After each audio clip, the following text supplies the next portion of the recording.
have all bared their stories before the Squadcom, and it is through our combined efforts, through their stories, and our interpellations where we discovered common personalities that seem to just be consistently present in all the narratives. But what do we make of the war on drugs? Konting silip para sa ating mga kababayan.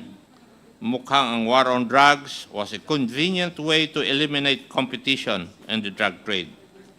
More specifically, the local manufacturers. Let us remember, ang key feature ng war on drugs ay ang reward system. Every kill is compensated. And the bigger the catch, the higher the video. Colonel Espinido even adds that awards could go as high as 100,000, and that the system at that time was known to all policemen. It was such a strong but perverse incentive to play along with the war on drugs. The existence of the reward system is not denied. In fact, ipinagmayabang pa ito ni former President Duterte at ang kanyang mga alipores. This reward system has long since existed in Davao and was transposed in the national scale noong taong 2016. Evidently, this reward system caused the systematic killing of operators of drug laboratories and chemists and those distributors who source their product from these local manufacturers. Ano po ang benefit? Open season na po for drug importers. Ang masama, isa itong naging ugat ng extrajudicial killing. Huwag po nating kalilimutan na napakarami ang namatay sa war on drugs. 30,000 ayon po sa datos. Narinig po natin ang mga pamilya ng mga naging biktima ng war on drugs. Marami sa kanila, ayon kay former President Duterte, ay collateral damages. Shit happens, ayon kay Senator Bato de la Rosa. Ladies and gentlemen, the Quad Committee has started to uncover a grand criminal enterprise, and it would seem that at the center of it is the former president. Napakasakit po nito dahil tayo pong lahat ay nabudol. Mahirap po ang trabaho natin dito sa Quadcom. Walang gustong pumalag sa sistema. Walang gustong bumangga sa isang popular na dating presidente. Pero kami po, tulad niya ay halal ng taong bayan. Kaya ipagpapatuloy po natin ang ating inquiry at sisiguraduhin po naming ayusin ang ating mga batas upang masiguro na hindi na mauulit ang mga kaganapang ating natuklasan. Sa darating na taon at sa mga susunod na Quadcom hearings, tatalakayin po natin ng mas malalim ang usapin ukol sa droga dahil sang-ayon naman po tayo, salot po ito sa lipunan. We will leave no stone unturned. Maraming salamat po at magkita-kita po ulit tayo sa susunod na taon. Marami po salamat. Thank you, Congressman Acop. That was quite a comprehensive report. Ayan po ay produkto ng 12 hearings ng Quadcom. At ito po ay pinilit namin na i-report. Nang sa ganun ay i-report po ito sa plenaryo. And if given the imprimatur of the plenary, we will report this to the people. So with that, before we finally close, may we recognize first Congressman Paduano. Thank you, Mr. Chairman. This is all about admin matters before we close. And Mr. Chairman, can I ask Major Laraga?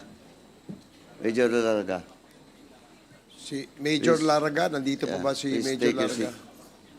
Anyway, Mr. Chairman, before I proceed with Major Laraga, To retired General Wilkins. General, just to remind you of your right to file a motion in this Quad Committee. You can file it yesterday or tomorrow or onwards. Now, with regards to the letter of former Deputy Ombudsman Arthur Canandang on his role during his stint as Deputy Ombudsman, and was mentioned by former Senator Trillanes. Mr. Chairman, we will just discuss this in the next hearing, and we will invite former Senator Trillanes with regards to this. Yes, Congressman Paduano, that's Thank you. noted.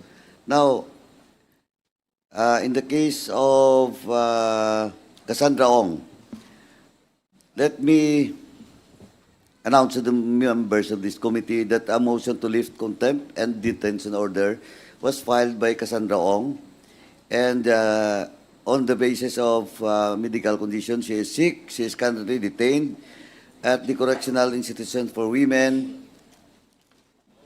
and the doctors of the CIW and the House of Representatives confirmed that he is not fit to attend and withstand the congressional hearings.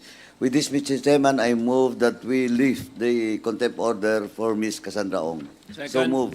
There is a motion to lift the contempt order of Ms. Cassandra Leong, and this was duly seconded.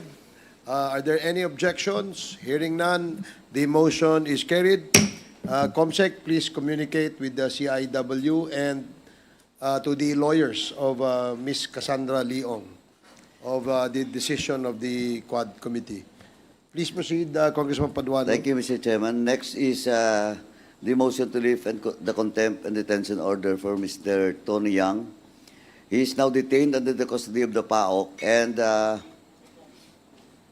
for the fact that there is a pending case that was filed by the BID for Mr. Tony Yang, and his medical condition as of now is sick, currently confined at the St. Luke's Hospital in Taguig with a doctor's certificate, Mr. Chairman. With this, Mr. Chairman, I move to lift the contempt order for Mr. Tony Yang. Second. There is a motion to lift the contempt order of Mr. Tony Yang, duly seconded. Are there any objections? Hearing none, the motion is carried. Comsec, please coordinate with the lawyers of Mr. Tony Yang as well as his doctors. Please proceed, Congressman Paduano. Let me proceed, Mr. Chairman, in the case of Ms. Alice Go, alias Agua Gawaping, alias Alice Go. He is now detained by virtue of the court order in connection with the criminal case filed against her. And of course, a contempt order was also issued by this House, Mr. Chairman. With that, Mr. Chairman, since Alice Go is now detained by virtue of the court order, I move that we lift the contempt order for Ms. Gawaping, alias Alice Go. So move, Mr. Chairman. There is a motion to lift the contempt order of Ms. Go Waping, also known as Alice Go, who is now presently incarcerated at the Pasig City Jail. And this motion was duly seconded. Are there any objections? Hearing none, the motion is carried. Comsec, please coordinate with the lawyers as well as the Pasig City Jail. Please continue, Thank you, Congressman Mr. Paduano. Chairman. And lastly, Mr. Chairman, to the motion to lift the contempt order for Major Leo Raraga. Before I move, Mr. Chairman, I just like to remind Major Leo Raraga and, of course, to the other resource persons and witnesses being invited in this committee, because in your case, you filed a Supreme Court certiorari, no? Motion for certiorari in the Supreme Court. Yes, sir. But alam mo naman po, when in fact kayo have talked to the COMSEC, pag hindi po namin nilift yung contempt order for you, alam mo baka buwan ka makakulong. Yes, sir. Until such time that the Supreme Court will decide for it.